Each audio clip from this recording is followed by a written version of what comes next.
You're in for a treat today. Instead of one or even two reviews, I'm going to give you three at once because over the last few days, I have played both the Exit 8 and the sequel game, Platform 8. And I also saw the movie Exit 8, which just released in US theaters after a festival and Japanese release in summer 2025. For clarity in my mind, I'm going to review them in the order that I experienced them, with a nice little timeline as a framing device.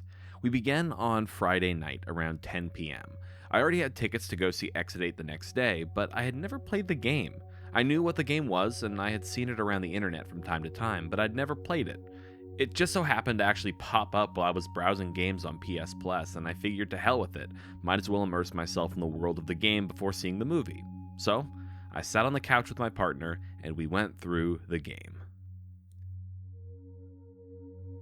For those unfamiliar, or for those who need a refresher, the Exit 8 is a short liminal horror game where you walk through a looping hallway in a subway station. As you walk, you have to pay attention to the details in the hall because if something, anything is wrong, you have to turn around and walk the other direction. There are posters lining the wall that could have subtle and occasionally scary changes, or maybe there's a light that's off or out of place. I'm not going to go in depth on all of the quote-unquote anomalies as they're called, because the game is a fun experience and I'd recommend you actually go play it to get the full vibe. To beat the game, you have to make it through 8 hallways by either walking through normal halls or turning around when an anomaly is spotted. As I said, it's a short game. I had beaten the game in about 20 minutes and then I spent another 20 minutes getting all the achievements because, I had to be a completionist like that.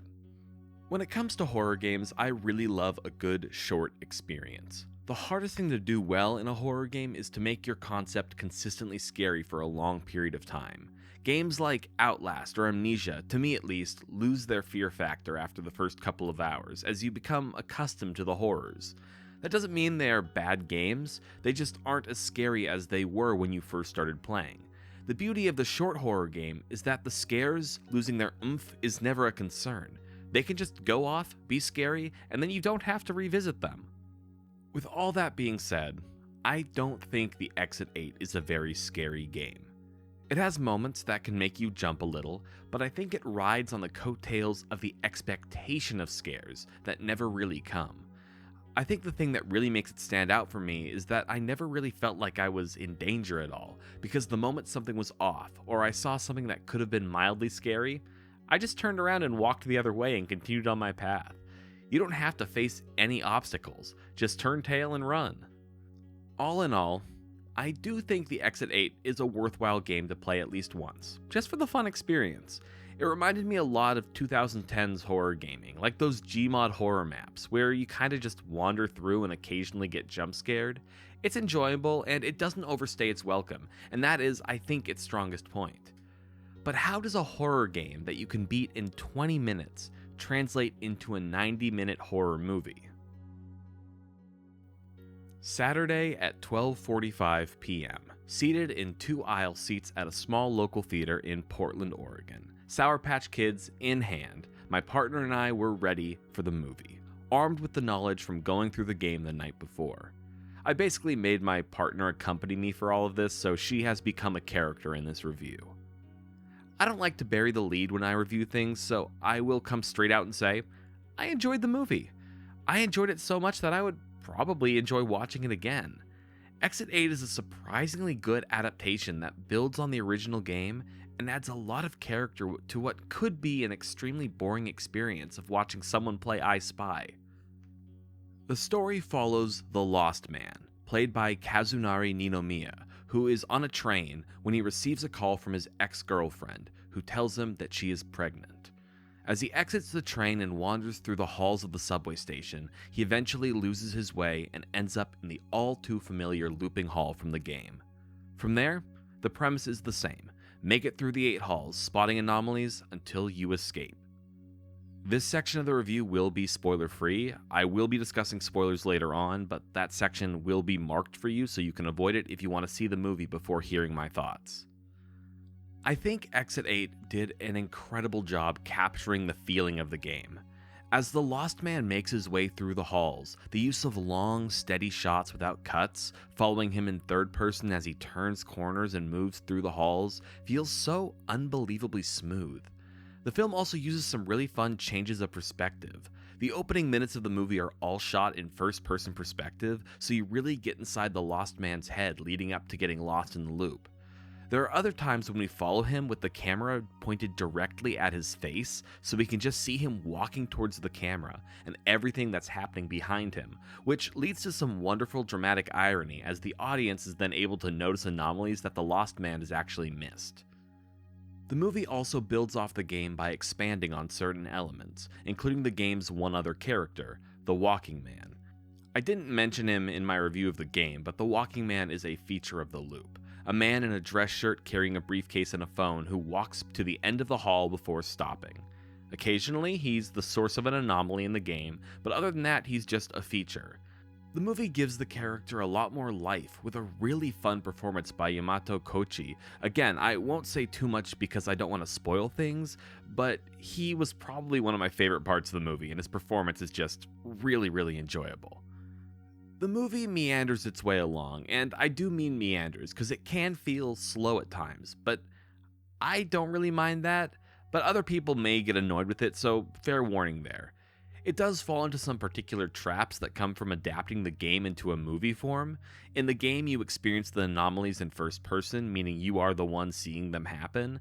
In the movie, we have to watch the Lost Man experience the anomalies, which means there are a lot of moments where I, as a player, would have turned around and left immediately, and instead the Lost Man lingers and watches things play out, because of course, you have to show the audience. It's kind of funny, I'm the kind of person who avoids reviews until after I've seen a movie or played a game, but I really do love reading reviews on Letterboxd, mainly because they tend to be pretty funny. After watching this movie, a lot of people seemed very annoyed with the way the Lost Man would linger, and while I understand the frustration, there simply wouldn't be a movie if he didn't. Overall, the movie has a few good jump scares, although some of them were more funny than scary. If you're someone who tends to shy away from horror movies, I would say you can probably handle this one. It doesn't rise to anywhere near the level of other horror movies in terms of its scare factor. If you're a fan of liminal spaces or things like The Backrooms, and you want something to tide you over until the Backrooms movie comes out in May, then I would definitely recommend giving Exit 8 a watch. And now we enter spoiler territory, which is where I think the real heart of the movie lies, so spoiler warning is now in effect. You have been warned. If you don't want to be spoiled, please skip to the next section. At its core, Exit 8 is a movie about loops and cycles, both literal and metaphorical. The Lost Man is both literally lost and lost on what to do concerning his ex-girlfriend and her pregnancy, which is how he ends up in the looping hallway. At the start of the movie, as we see the Lost Man on the train, he witnesses a man berating a woman because her baby is crying. Nobody steps in to help the woman, and the Lost Man puts in his headphones and tunes her out. As the movie progresses, the themes of fatherhood and indecision are pretty on the nose, but not in a way that feels like you're being beaten over the head with it. Before becoming lost, the Lost Man is posed a question by his ex-girlfriend, and we as an audience are, I think, meant to assume that she is asking if she should get an abortion or keep the baby. But I personally don't think that is the question she's asking at all, and this is where media literacy is paramount, because I saw a lot of people claiming this was an anti-abortion or pro-life movie. I don't really think that's the case. I think that the mother has already made up her mind on what to do with the baby, and she is actually asking if he will be in the baby's life as a present father, or if he will abandon them and leave them behind. Which we later learn is exactly what happened to the Lost Man, hence the theme of loops and cycles, with a cycle of trauma potentially continuing if he chooses to abandon his ex-girlfriend and their child. The Lost Man is incredibly indecisive. He can't respond to his ex-girlfriend, just like he doesn't take action on the train to help the woman. As the Lost Man wanders the halls throughout the movie, he's constantly forced to make choices. Should I continue forward or turn around? Often second-guessing himself about anomalies in the hallways, or missing them as he marches onwards. Near the middle of the movie, the Lost Man meets a child, who we learn isn't an anomaly. We're given little bits and pieces of the child's story at first, as we also learn that the Walking Man was originally just like the Lost Man, stuck in the looping halls trying to find his way out with the child in tow. There's some pretty on the nose imagery of the child trying to point out anomalies to the walking man, but the walking man simply just doesn't listen, forging onwards while the child literally tries to drag him back by the briefcase, like a kid trying to stop his father from walking out the door before work. Eventually, the walking man's insistence leads to his assumed death, or at least his becoming a permanent aspect of the cycle, leaving the child alone until he meets the lost man. The child helps the lost man become more decisive, as he basically has taken another life into his hands now, as he tries to lead them both to safety, although the child is much better at spotting the anomalies. Unlike the walking man, the lost man learns to listen to the child, and they progress further. Eventually, the child, who doesn't speak for most of the movie, talks with the lost man, and we learn about their respective backstories. The child says he ran away from his mother because he wanted her to find him. He also reveals that he never knew his father, which the lost man echoes. As it is eventually revealed, the lost man is the child's father, but in a world where he chooses to not be present in the child's life, which is how they both end up stuck in the cycle once again. Cycles of trauma like that are very real and affect many people, myself included. In my eyes, the theme of the movie is about breaking those cycles for a better future. I think it's really beautifully done, especially when, towards the end of the movie and near the end of their time stuck in the cycle, the lost man sacrifices himself to save the child from an anomalous flood that fills the hall, fulfilling his character journey and finally allowing him to escape the cycle.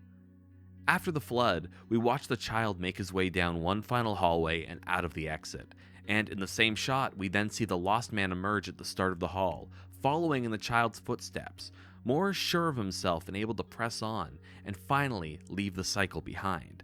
Finally, exiting for good. He no longer needed the child to help guide him, he was more sure of himself and able to make decisions, and finally escape that final hall. It's a really beautiful ending, made only more beautiful because of the final shot of the film, where we once again see the lost man on the train, reliving the start of the movie. But just as the credits roll, we see the lost man move to help the woman who's being yelled at.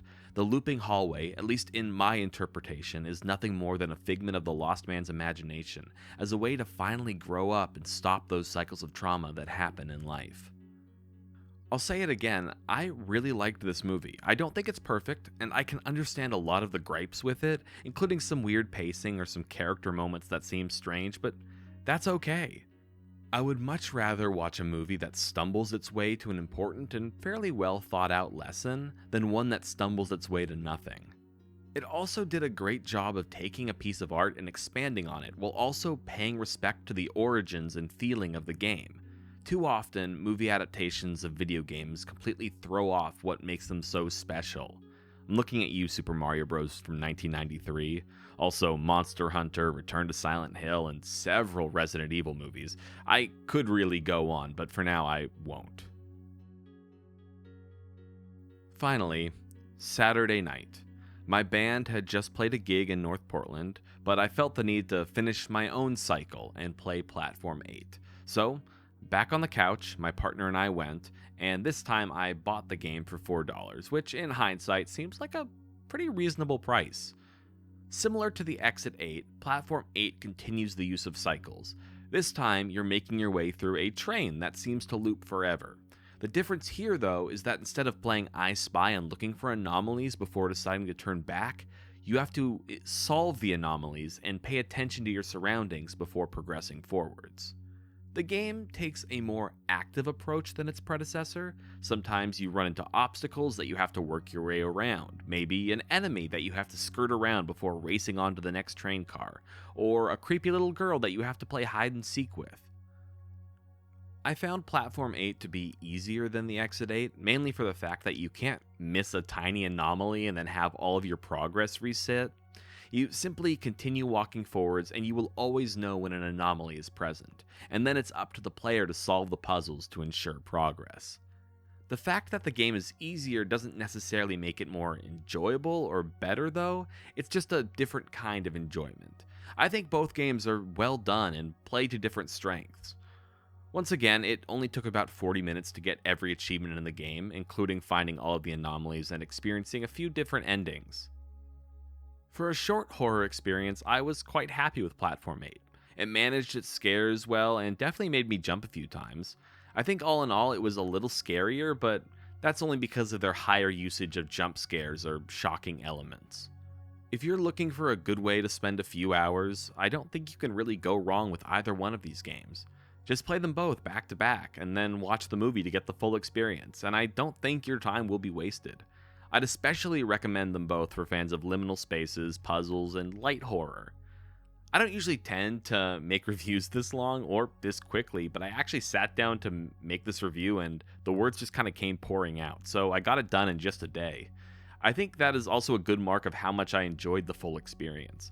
I only want to talk about things this much that I really enjoy or really hated. There's no in between. And this experience was definitely the former. Thank you so much for listening in on my review. If you liked what you heard, feel free to check out my others. I make these on occasion. I also post the entire written review on my website if you're more of a reader person. That'll be linked down below in the comments. You can find me online pretty much anywhere. I make videos, I stream, I write, I do a lot of different things. Andy does things. It's my name, you know? But really, I just want to thank you all for watching, interacting, doing whatever you do to make sure this review gets seen. Yeah, that's it. Peace out, y'all. I'll see y'all next time.